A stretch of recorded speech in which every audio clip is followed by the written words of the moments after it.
may ano na sabihin kay sir. Sino magbabayad ng pasahe? Nalit sir ah. Isang lang ako. Datun ka din? Sabihin ko kay Sir. Karating lang yan eh. Alas 12 ang gabi. Ha?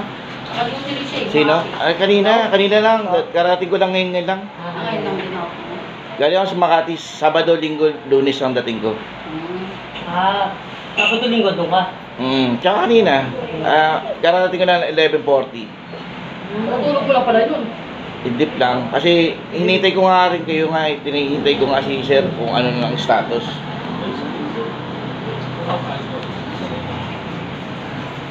Next ko sir, kung bayad mo na kasali mo dun. Ang sabi mo, wala kayo. Bakit may bayad dun ako? Luta ko lang pa. Lalakad kami na ilayo yun, ito lang kami nga ako. Hindi alam, wala akong pera.